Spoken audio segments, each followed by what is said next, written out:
TRS ఎమ్మెల్యేలను YS ఆకర్ష కింద ఆహ్వానించినప్పుడు కేసీఆర్ గగ్గోలు పెట్టారని, ఇప్పుడు ఆయన టీడీపీ ఎమ్మెల్యేలను ఎలా తీసుకుంటున్నారని సిపిఐ నాయకుడు నారాయణ ప్రశ్నించారు. ఇలాంటి రాజకీయ వ్యభిచారులపై కేసులు పెట్టాలని నారాయణ డిమాండ్ చేశారు. రాజకీయ వ్యభిచారులపై కేసు పెట్టేంత వరకు వ్యభిచారం చేసే వేశ్యలపై కేసులు పెట్టకూడదని ఆయన కోరారు. కాపులకు విద్య, ఉద్యోగాల్లో రిజర్వేషన్ కల్పించడం అసాధ్యమన్నారు. ఆ హామీ ఇచ్చిన వారి చొక్కాలు విప్పి ఊరేగిస్తే తాము అండగా ఉంటామని నారాయణ అన్నారు. అమెరికాలో తెలుగు విద్యార్థులను అవమానించడం బాధాకరమని నారాయణ ఆవేదన వ్యక్తం చేశారు. విద్యార్థులు అమెరికాకు వెళ్లేందుకు తిరిగి అవకాశం కల్పించాలని కోరారు. ఇందుకు కేంద్ర రాష్ట్ర ప్రభుత్వాలు కృషి చేయాలన్నారు. అమెరికా చేసిన అవమానానికి విద్యార్థులు ఆత్మహత్య చేసుకునేలా ఉన్నారని నారాయణ అన్నారు. విద్యార్థులు ఆత్మహత్య చేసుకుంటే దానికి అమెరికా ఎంబాసీయే బాధ్యత వహించాలని నారాయణ కోరారు. కరువు కారణంగా రాష్ట్రంలో రైతులు తీవ్రంగా నష్టపోతున్నప్పటికీ టీఆర్ఎస్ ప్రభుత్వం ఏమాత్రం పట్టించుకోవడం లేదని కాంగ్రెస్ ఎమ్మెల్యే మాజీ మంత్రి డీకే అరుణ ఆరోపించారు. ఈ అంశంపై శనివారం మీడియాతో మాట్లాడిన ఆమె ముఖ్యమంత్రి కేసీఆర్కు రైతుల సమస్యలు పట్టడం లేదని దుయ్యబట్టారు. జూరాల ఆయకట్టు కింద ఎండిన పంటలపై సీఎం కలుగజేసుకోవాలన్నారు. కరువు వల్ల నష్టపోయిన రైతులకు సత్వరమే న్యాయం చేయాలని, ఎకరాకు 25,000 చొప్పున నష్టపరిహారం చెల్లించాలని డీకే అరుణ డిమాండ్ చేశారు.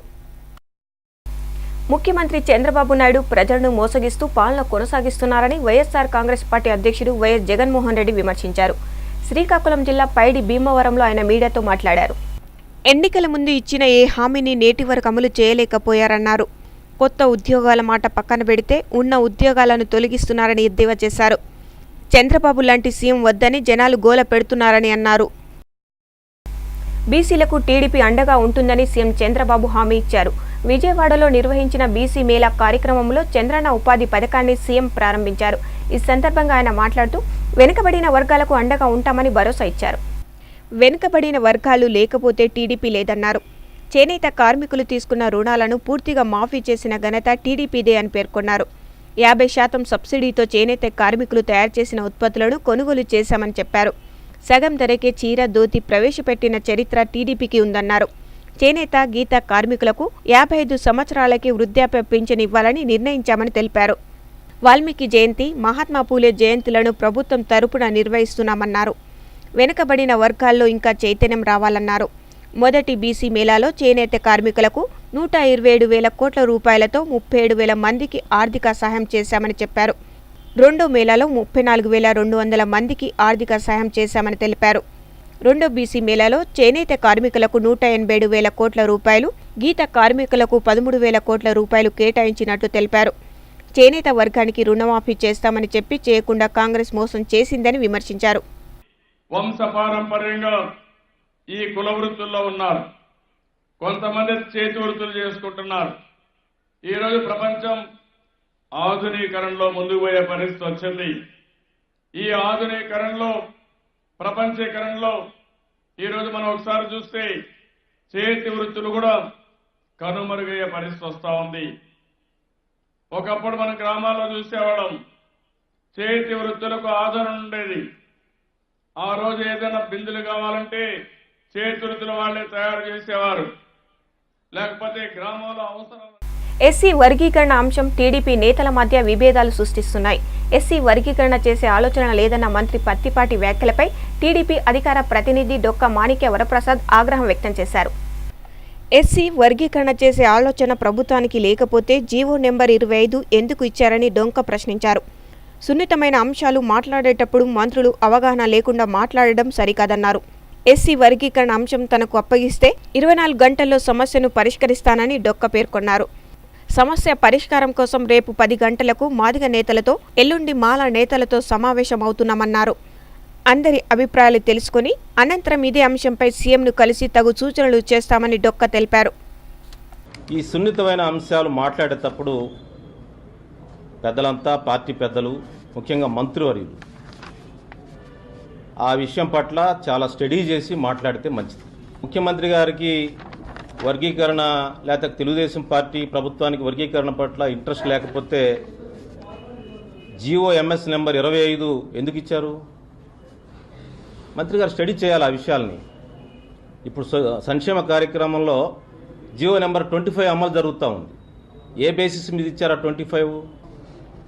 దాన్ని ముఖ్యమంత్రి గారికి ఇంట్రెస్ట్ లేక ఇచ్చాడు. అది పుల్లారావు గారు ఇలాంటి సెన్సిటివ్ విషయాల్లో పూర్తి సమాచారం తీసుకొని ముఖ్యమంత్రి గారి ఆలోచనలు ఏంటి, ఒకవేళ ముఖ్యమంత్రి గారు దాని మీద ఏం చేయాలనుకుంటున్నాడో ఎస్సీ లీడర్లంతా మాట్లాడతారు, మేము చెప్పుకుంటాము, మేము మాట్లాడతాము. ఇలాంటి సెన్సిటివ్ విషయాల్లో ఆయన మాట్లాడటం ఇది అనవసరమైన గందరగోళానికి లేకపోతే ప్రభుత్వానికి ప్రజల మధ్య ఒక గ్యాప్ ఏర్పడే అవకాశం ఉంది. తెలంగాణలో టీఆర్ఎస్ చేస్తున్న రాజకీయాలు చూస్తుంటే మనుషులపై నమ్మకం కోల్పోయే పరిస్థితి వస్తుందని రేవంత్ రెడ్డి తెలిపారు. జంతువులకు ఉన్న విశ్వాసం కూడా ఎమ్మెల్యేలకు ఉండడం లేదని ఆయన వాపోయారు. పార్టీ ఫిరాయించిన ఎమ్మెల్యేలను చూస్తుంటే అసహ్యం వేస్తుందని రేవంత్ రెడ్డి అన్నారు. కష్టాలు వచ్చినప్పుడు నిలబడి కలబడిన వాడే మొగాడని ఆయన అన్నారు. తెలంగాణ సచివాలయం సీఎం మనవడు గోళీలు ఆడుకోవడానికి వేదికగా మారిందని రేవంత్ రెడ్డి ఎద్దేవా చేశారు. ప్రస్తుత రాష్ట్ర పరిణామాలు చూస్తుంటే బాధిస్తుందని రేవంత్ రెడ్డి అన్నారు. ఢిల్లీలోని జేఎన్యూ రగులుతుంది. వర్సిటీలో అఫ్జల్ గురు సంస్మరణ సభను నిర్వహించినందుకు 8 మంది విద్యార్థులను డిబార్ చేశారు. ఓ విద్యార్థి నేతపై దేశద్రోహం కేసు పెట్టారు. దీంతో జేఎన్యూ క్యాంపస్ కథన రంగంగా మారింది. ఇవాళ సిపిఎం నేత సీతారాం ఏచూరి క్యాంపస్ను సందర్శించారు. జేఎన్యూలో ప్రభుత్వం ఆర్ఎస్ఎస్ భావజాలాన్ని ప్రేరేపిస్తుందని ఏచూరి విమర్శించారు. వర్సిటీ విద్యార్థులు దేశ వ్యతిరేక కార్యకలాపాలకు పాల్పడలేదన్నారు. దేశ విద్రోహ చర్యలను సహించబోమని కేంద్ర మంత్రి రాజ్నాథ్ స్పష్టం చేసిన నేపథ్యంలో ఆయన్ని కూడా ఏచూరి ఇవాళ కలుసుకున్నారు. ఎమర్జెన్సీ కంటే దారుణంగా ఇప్పటి పరిస్థితులు ఉన్నాయని రాజ్నాథ్తో చెప్పినట్లు ఏచూరి తెలిపారు. కేసులు పెట్టిన 20 మంది విద్యార్థులపై ఆరోపణలు రుజువు చేయాలన్నారు. అసలు జేఎన్యూలో జరిగిన ఘటనకు సాక్షులు ఎక్కడ ఉన్నాయని ఆయన ప్రశ్నించారు. కెమెరాలు లేని వర్సిటీలో విద్యార్థుల టేపులు ఎక్కడి నుండి సృష్టించారని ఏచూరి నిలదీశారు. మరోవైపు జాతి వ్యతిరేక కార్యకలాపాలకు పాల్పడ్డ 6 విద్యార్థుల వివరాలను వెల్లడించాలని ఢిల్లీ పోలీసులు వర్సిటీకి లేఖ రాశారు. వ్యాలంటైన్స్ డే రోజు ప్రేమికులకు రక్షణ కల్పించాలంటూ హైదరాబాద్ అదనపు పోలీస్ కమిషనర్ను కలిసింది ఇండియన్ లవర్స్ యూనిటీ. ఓయూ విద్యార్థి సంఘాలతో కలిసి వినతి పత్రం ఇచ్చింది. ప్రేమికుల రోజు కనిపిస్తే దాడులు చేస్తామని కొందరు ప్రకటించారని అంజనీ కుమార్ వివరించారు. వారిని ముందస్తుగా అరెస్టు చేసి యువకులకు రక్షణ ఇవ్వాలని విజ్ఞప్తి చేశారు. పార్కులు, రెస్టారెంట్లు తెరిచి ఉంచేలా చర్యలు తీసుకోవాలని కోరారు. రండి, మీకు ఎవరైనా అడ్డుకుంటే మాకు సమాచారం ఇవ్వండి. ప్రేమికులకు ఉస్మాన్ యూనివర్సిటీ అండగా ఉంటుంది, ఆదుకుంటుందని చెప్పేసి మేము ప్రపంచ ప్రేమికులకంతా విజ్ఞప్తి చేస్తా ఉన్నాం.